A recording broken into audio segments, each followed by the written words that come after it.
August 2025. On the freezing waters of the North Atlantic, the American carrier strike group led by USS Gerald R. was doing what it had done for 4 decades, keeping the Atlantic sea lanes open so that cargo from Europe could reach the United States safely.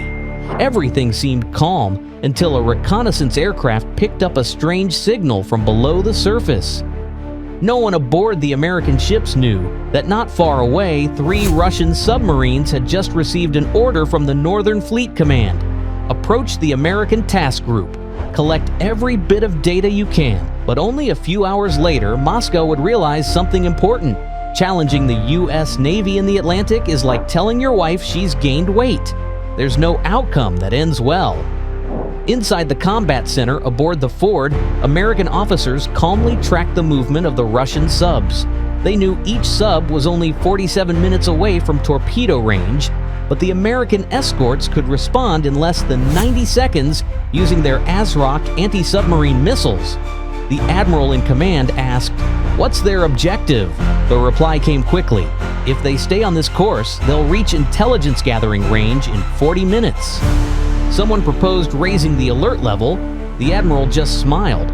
Let's see how far they're willing to embarrass themselves. Within seconds, the Link 16 system transmitted all data to every NATO force in the area. The largest submarine hunt since the Cold War had just begun. NATO's response was instantaneous, like a reflex. A British Type 23 frigate, which had been conducting an exercise 80 kilometers away, turned around and accelerated at full speed. From Scotland, Norway, and Iceland, 8 P-8 Poseidon patrol aircraft took off at once. Each of these undersea hunters, worth $130 million apiece, could detect the sound of a shrimp sneezing at 500 meters depth. At the same time, an American Virginia-class submarine, which had been quietly shadowing the Russian group for 3 days, was cleared to appear on the tactical map. 3 pincers from the air, from the surface, and from the deep began to close. The entire North Atlantic was turning into a giant chessboard. At 1500 hours and 15 minutes, the Russians made their move. One submarine rose to 200 meters depth and deliberately made noise, while the other 2 dove deeper, trying to slip through NATO's sonar network.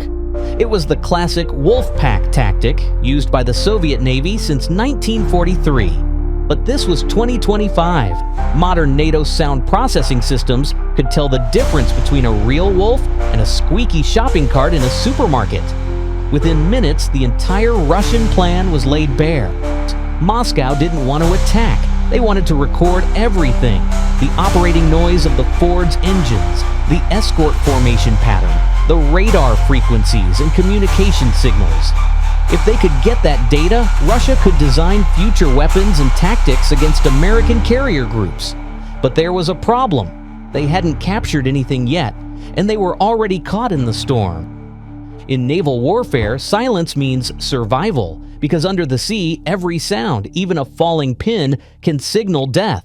That's why Russian submariners are trained for absolute quiet. They walk on tiptoes, and engineers measure every vibration from water pumps. But this time, they weren't just facing ships. They were facing NATO's technological orchestra. Every sonar, every buoy, every ping rang out like a metallic note in a silent symphony. And when the whole ocean turns into a giant loudspeaker, the silence that the Russians fought to keep was like a free account trying to fight Spotify Premium. 1,545 hours. The first P-8 arrived on the scene. Immediately, it dropped dozens of sonar buoys, underwater microphones that emitted pings at 140 decibels, louder than gunfire.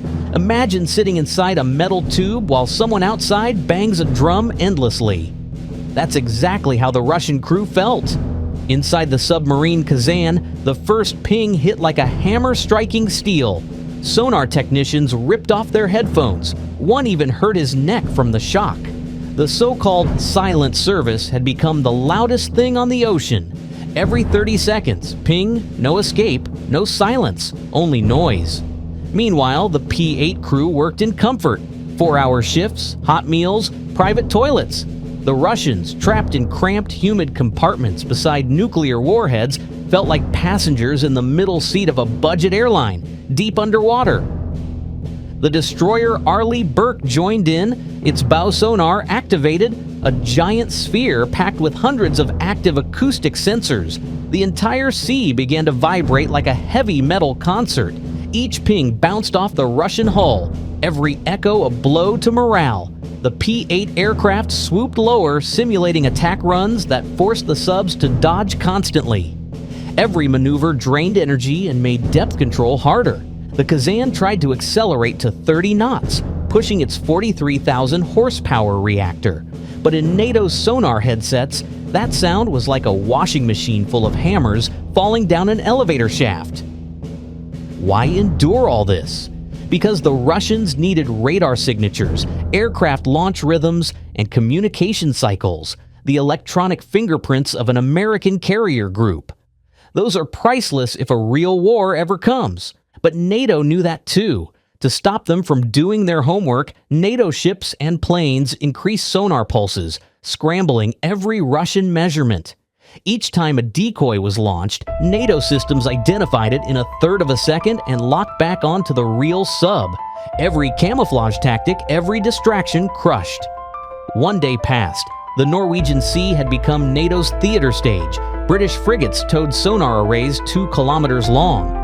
Anti-submarine MH-60 Romeo helicopters dipped their sensors to just 15 meters above the surface, scanning every thermal layer.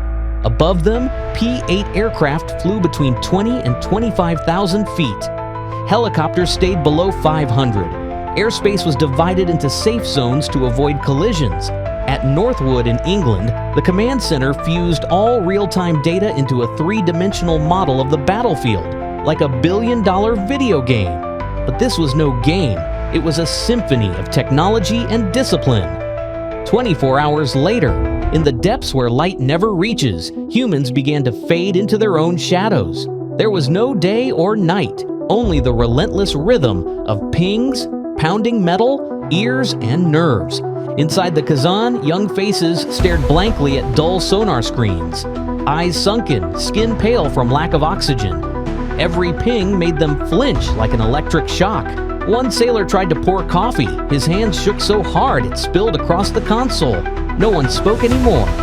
Among the metallic echoes and heavy breathing, one silent question filled their minds. When will it stop? No torpedoes, no gunfire, only time and sound, enough to break a person completely. Desperation set in. Helicopters hovered right above, dropping sonar beams straight down on the hull.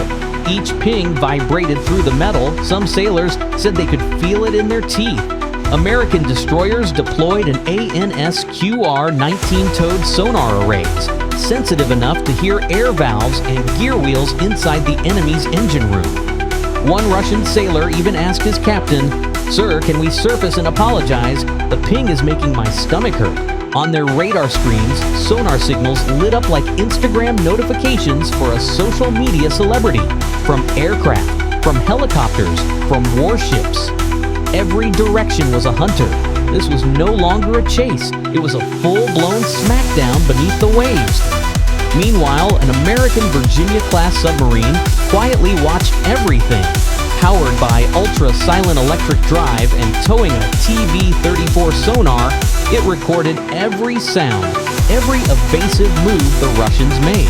After 48 hours, the Virginia's captain decided to say hello. One short sonar ping, tiny but enough to tell the Russians, "We've been here the whole time." Imagine being watched for 2 days by John Cena. You never see him, but he's always there, whispering, "You can't see me." Day 2. The P-8 crews discovered a new form of psychological warfare, dropping sonar buoys in cycles matching the Russian crew's deep sleep rhythm. Just as they began to drift off, ping, then again, ping, over and over for 48 hours. After 2 days, the Russian sailors lost sense of reality. They saw colors that didn't exist and talked to people who weren't there. This wasn't combat anymore. It was mental destruction. 48 hours later, the 3 Russian submarines decided to withdraw. They tried every tactic in the Soviet playbook, hiding in seabed canyons, sudden depth changes, launching waves of decoys. But NATO knew them all. The P-8 activated magnetic anomaly sensors to spot large metal objects on the seabed. Destroyers tracked them from the surface to the depths. Every decoy was tagged and cataloged like Pokemon cards, all useless. Trying to escape NATO in the Norwegian Sea was like trying to hide from the IRS during tax season. They know where you are, where you're going, and how much you owe. Finally, Russia aborted the mission and turned north. In reports to Moscow, they called it a successful reconnaissance operation. But for NATO, it was 48 hours of relentless domination. In truth, this hunt was never just about tactics or technology. It was a deliberate message to Moscow and to the world that NATO doesn't only have power, it has coordination, control, and the will to act together in any situation. No bullet was fired, yet every underwater ping echoed as a political warning. Do not test the limits of the alliance.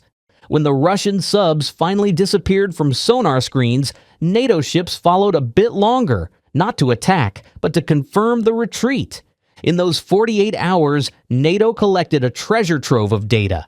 The sound of each pump valve, each propeller blade, even how the Russian toilets flushed. Now a single sound could identify a Russian submarine from half an ocean away.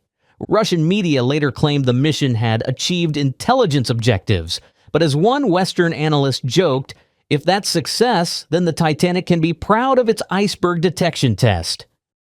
When the operation ended, the North Atlantic grew quiet again, but beneath the calm surface lay a clear message. The Atlantic is no longer contested water. It is NATO's swimming pool. Russia may keep building faster, quieter, stronger submarines, but no technology can match the coordination, discipline, and data that NATO commands. And if a fleet can't survive 2 days of a democratic symphony played through sonar at 140 decibels, then maybe next time they should stay far from deep water.